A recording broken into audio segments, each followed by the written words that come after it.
Hello friends, today we are going to take a set of bivariate data and we're going to perform a lot of operations with it on a TI-nSpired calculator and then arrive at some interesting conclusions at the end.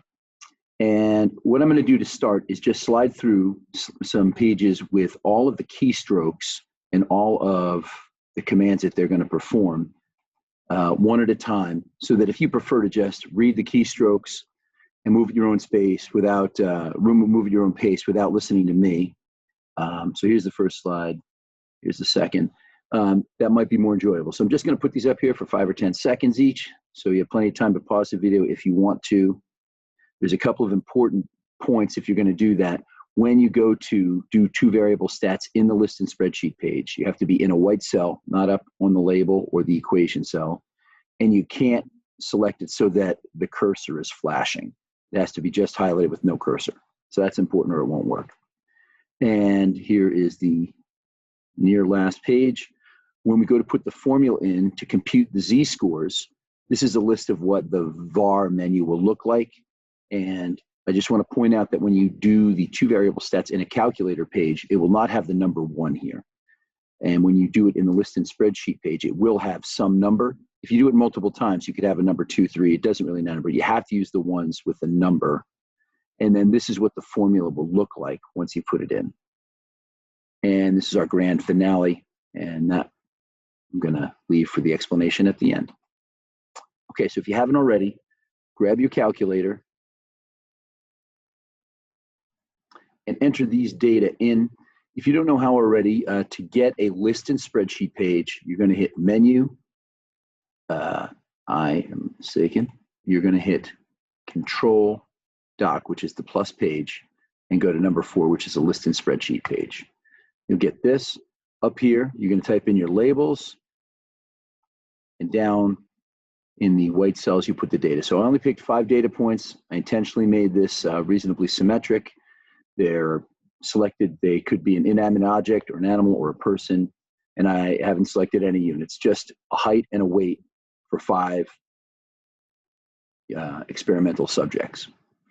Once we have the data in, before we go to make a scatter plot and talk about regression, we should look at both variables individually. And this is a point that's left out when so many teachers teach how to do a scatter plot and align a best fit.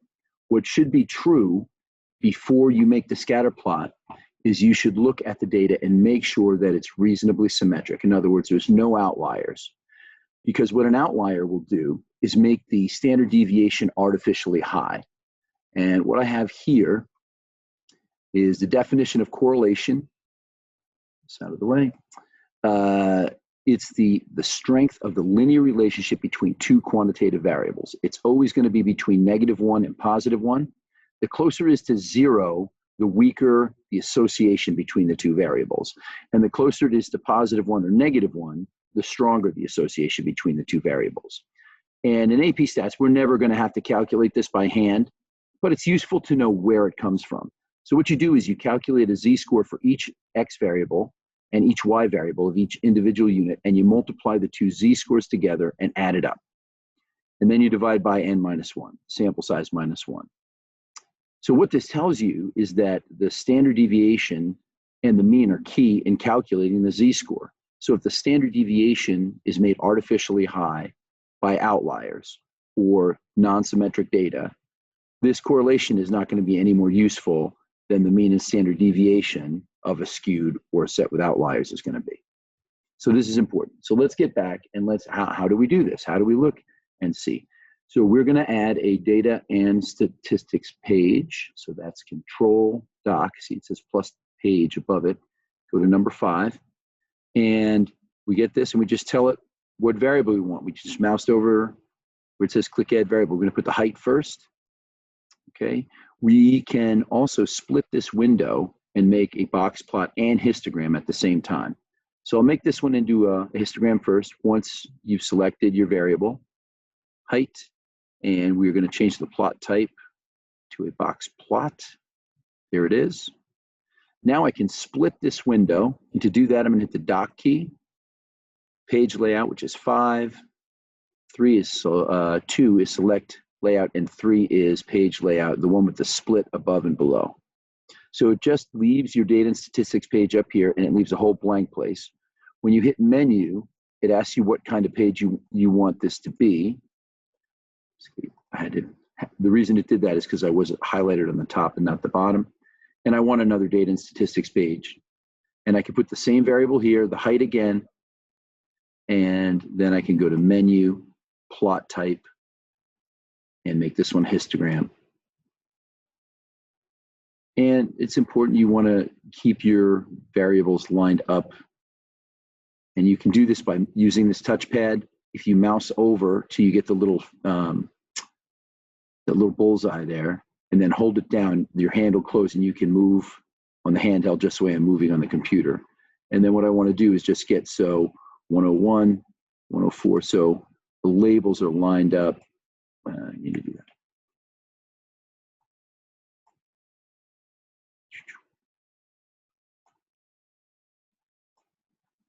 And it's being difficult. There it is, 105, 105, there it is. Okay, so we got these variables lined up. See, 99's over 99, 105's over 105. Okay, so this clearly looks symmetric, so I'm good to go. And while I'm here, I already have it set up. Let's just change these to weight and see how the weights look. So there's the weights on the bar. Here's the weights, okay? And again, only 5 data points. It was not meant to be very interesting, but if you had a larger data set, you might see if there was gaps, you would see if there's outliers, and you would see how symmetric the data looks. Now, once we're convinced both variables are reasonably symmetric, we can go ahead and make our scatter plot. So again, we're going to add a data and statistics page, Control, Doc, 5. This time we'll put the height on the x-axis as the explanatory variable. We'll put the weight on the y-axis as the response variable. And now I can see the scatter plot. Great. And we know a line of best fit's probably going to be in here somewhere. And of course, the calculator is going to tell us exactly what it is.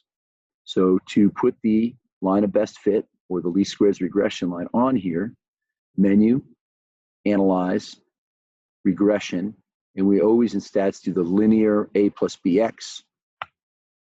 And there it is. So this is the equation for the line. Y-intercept is negative 69.6, and the slope is 2.6. You should be able to interpret those in context.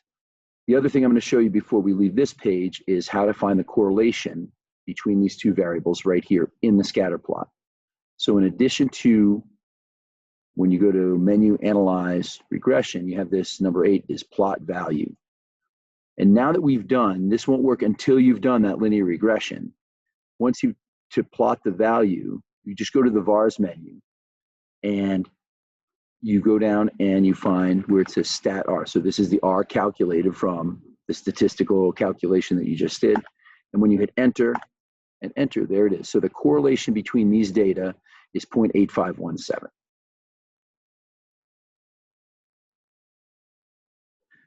Now again, since this is a very simple data set, this is the whole correlation. There's no more decimal than this. But if you wanted to adjust how many decimal places you saw, either on the equation or on the correlation, you can just do doc72. And I have mine set to float 4, which tends to be a good number, but you can set this to anything you want. So float 4 means it'll go out as far as 4 decimals, but it'll do less if there is less, as opposed to fixing 4, which would always show you 4 decimal places, even if they were all 0. So float 4 seems to be a good one to use for these pages. All right, so now we're going to do is do 2 variable stats and the linear regression in a calculator page. And it's just, so to get a calculator page, Control plus page calculator. And the first thing we're going to do is 2 variable statistics. And this is just going to calculate, it's another way to get the correlation in all of the summary statistics for your data set. So in the calculator page, menu, statistics, stat calculations, and 2 variable stats is number 2. You can just right arrow menu. The height is going to be our explanatory. The weight is going to be our response. And we hit OK, and we get all of this information. okay? And you can see right in the middle of it is R. Oh, look, it's 0.8517, just like on the graph. So in here, you get the X bar, which is the mean of the heights, because I made the heights the X variable, S sub X, which is the standard deviation of the heights, and I get Y bar, which is the mean of the weights, and S sub Y, which is the standard deviation of the weights. All right, along with a bunch of other stuff. And while we're here, let's do the equation for that line of best fit that we already saw. All right, so again, menu, 6 is statistics, stat calculations, and number 4 is the linear regression, A plus BX. And again, you tell it, the height is going to be the X variable, the weight is going to be the Y variable. So here's important. Notice it says save reg equation. So that's save the regression equation to F1. So the reason we're doing this is now, if you have to make predictions from the line of best fit from your model, you can just do F1 of any height and it'll make a prediction of the weight based on your model. So that's why this is important. Okay, and there it is. So again, here's correlation again. Here's R squared, which is called the coefficient of determination, and it is literally the correlation squared. That's for another video. And here the same information, the y-intercept is negative 69.6, and the slope is 2.6. So here's why this is important. Our data set, the heights go from 100 to 104. So if I wanted to make a prediction based on the model of the weight of someone who is 102.3 weight, whatever the unit is, I can literally type in F1 of 102.3 and hit enter. So this model predicts that the weight of someone who is 102.3 would be 196.4. Now, because 102 is in between the lowest and highest values in this data set, it's between 100 and 104, then this is called interpolation. And I can be certain, confident, I shouldn't say certain, but confident with, based on the strength of the correlation. If I were to pick another value, say I picked 125, that is outside, that is higher than the domain of this model. That's called extrapolation. And I would be very skeptical of a prediction that was made that far out of the domain. But just for fun, let's do F1 125 and see what happens. All right, and so you get a weight, 255.4. It's much higher than any of these weights.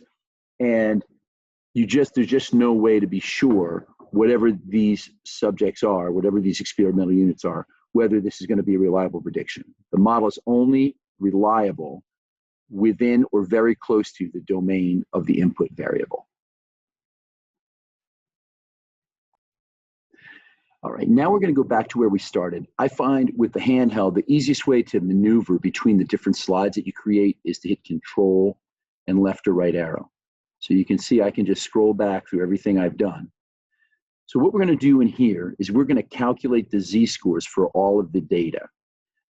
But I can't use the 2-variable stat calculation that I did in the calculator page. It needs to be in the list and spreadsheet page. So what we're going to do is we're going to scroll over to some cell, like F or G is fine. I'm going to go in G. You have to pick a cell. It has to be a white cell, not a label or an equation cell, a white cell. And if you click on it twice and you get the cursor flashing, it's not going to work.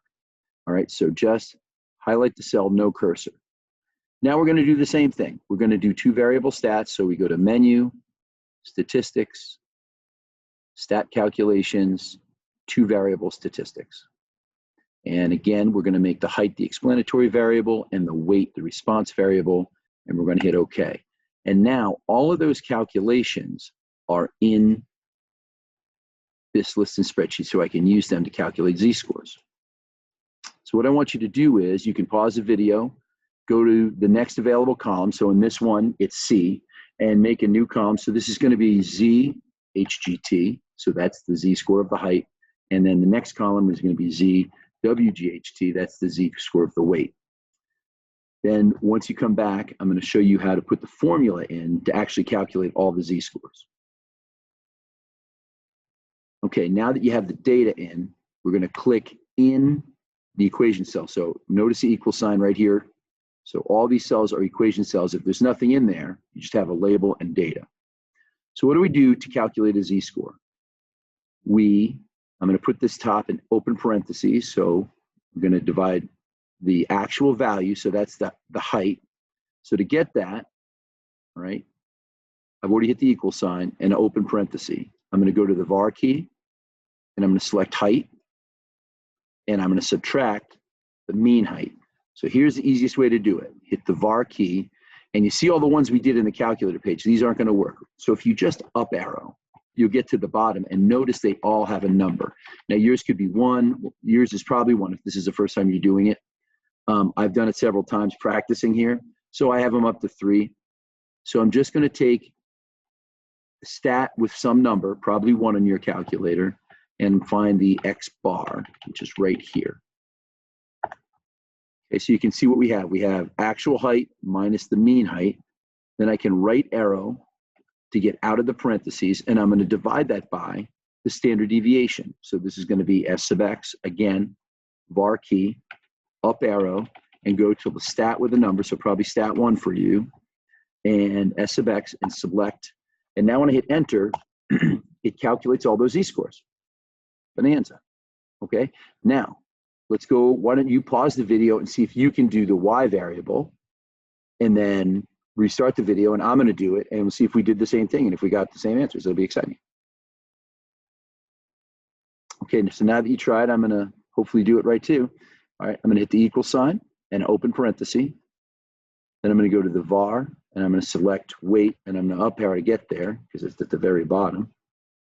And then I'm going to subtract from that